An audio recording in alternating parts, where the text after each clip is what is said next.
What's up you guys, my name is ThePrenti and welcome back to another video. So, yes, this is going to be a political video, so if you don't watch it you can just click off. And also I'm going to say, yes, I'm fine with people having discussion in the comments, but please no arguments, no personal attacks at anyone. Discussions are fine, healthy discussions. If I see anyone personally attacking anyone or having a go at someone, I will delete that comment regardless of what side the argument it follows on, if it's supporting what I'm saying or not. So that's out of the way. Let's get on with today's video, but before we do, it's stressful, so we gotta crack open a cold one.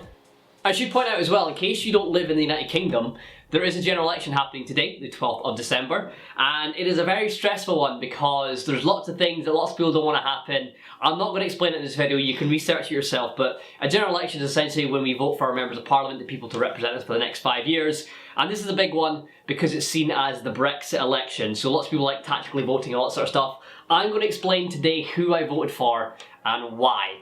And it's a really weird one because I've never voted for this person or this party before. As I said, I've never voted for this party or person before. The reason I've never voted for this person before is because I am in a different constituency than I used to be in. It's also a party that I've never voted for as well. That's obviously why I've not voted for them. But my old constituency used to be North East Fife. It is currently SNP held by 2 votes, which shows the difference that like someone's vote can make. When people say, oh, my vote doesn't matter, it does. Like, get out and vote. If you haven't already voted, you probably have about 2 hours left by the time this video goes up till the polling station's closed, so please go vote. Even if you don't know who to vote for or you don't have any good candidates you don't want to vote for in your area, just go in and spoil your ballot paper. Draw a big giant cock on the paper or something. Just as long as you register your interest in voting, next time a vote comes round, they'll be like, oh, hang on, this person spoiled the ballot paper. Why? Let's get them voting for us or for them, that sort of thing. So it is important, if you register to vote, please go to your nearest polling station if you haven't already done so and vote. So I'll quickly talk about my voting record before I tell you who I voted for and why.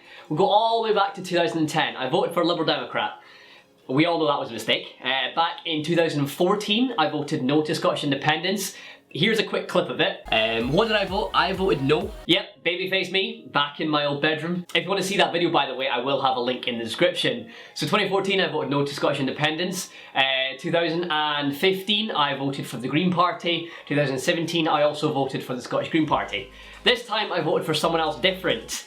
And no, it wasn't the Tories. Nope, it wasn't Labour. This is probably going to be really surprising because of what I've just said. But I voted for the Scottish National Party.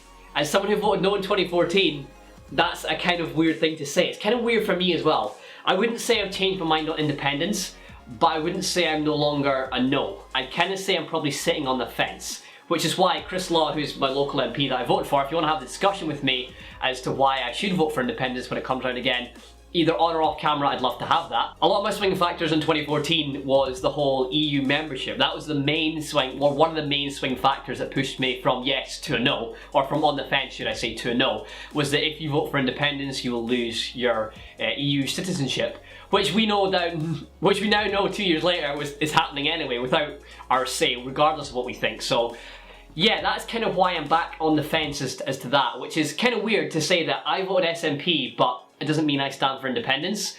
My constituency is Dundee West. I thought it was East, it's not, so it's kind of like a battle between Labour and the SNP. The reason I didn't vote Labour, one, is because I've had no contact from Labour at all. I've not even had a leaflet through the door. I've had 3 leaflets through the door. 2 have been from Chris Law, the SNP candidate, and one, I would show you it, but as soon as it came through the door, I tore it up. It's for the Brexit party, which, on a tangent by the way, why is it called Brexit? Because it's Britain's exit, but Britain is a geographical term for England, Scotland, Wales, and not including Northern Ireland. It should be like the United Kingdom of Great Britain and Northern Ireland's exit. I don't know. Anyway, back on topic. The reason that I voted SNP over Labour is to do with a lot of the progressive policies. Most of what's in Labour's manifesto, in Jeremy Corbyn's manifesto, is policies that the SNP have already implemented in Scotland. Stuff like not scrapping the bursary for student nurses, getting free education or free higher education to go to university or college, whatever, from SAS. Not having to pay for any prescriptions. That is all a thing that the SNP have already implemented in Scotland.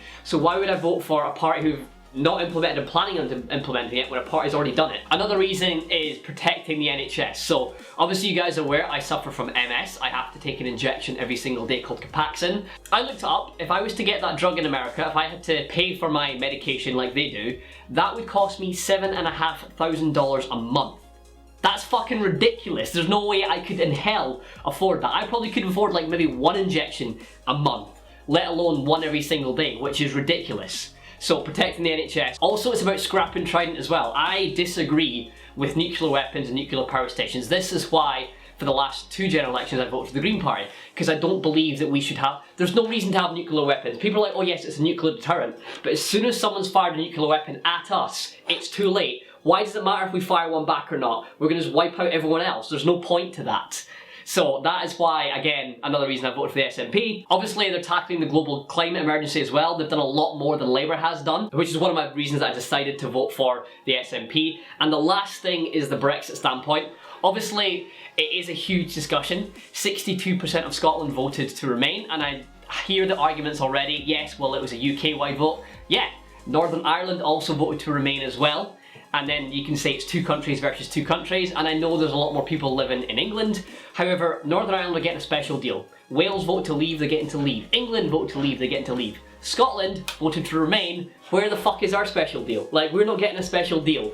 There's loads of factors, and I kind of did like one of these surveys as well that showed policies, and I just picked the policies that I preferred, and it put me, actually, I think I had like 1% Brexit party. If I remember, I'll put it on the screen, but I think it was like 65% SNP, 17% Greens, 17% Labour, and like 1% Brexit.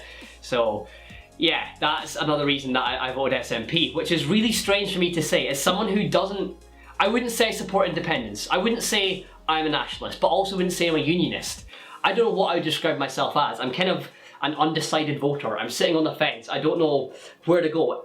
Asked me 6 years ago, yeah, I was certain, no to Scottish independence, but nowadays, I really don't know. But I would love to also know your guys' opinion on this as well. Like, who did you vote for and why? Or if you didn't vote, why didn't you vote? Or why didn't you go spoil your ballot paper? I would love to know. And as I said at the start, I'd love to have a discussion in the comment section. Not an argument, as I say, if there's any argumentative stuff, I'll just delete it straight away, or any personal attacks on anyone. But a nice, healthy adult discussion would be incredible, to be honest. But that being said, hope you guys have enjoyed today's video. If you have, feel free to drop a like rating. It'd be muchly and greatly appreciated. If you guys are new around here as well, please make sure you click that button to subscribe. Click the bell as well to join the notification squad. If you want to check any of my social media out, guys, links to them will be in the description. On that, guys, until next time, I've been ThePrenti, and I'll see you in the next one. I'm about to blow, taking bombs, know it's on with the challenge and balance out the shots. What you got, spew mountains. So stay high in the ride, getting fly with the ThePrenti.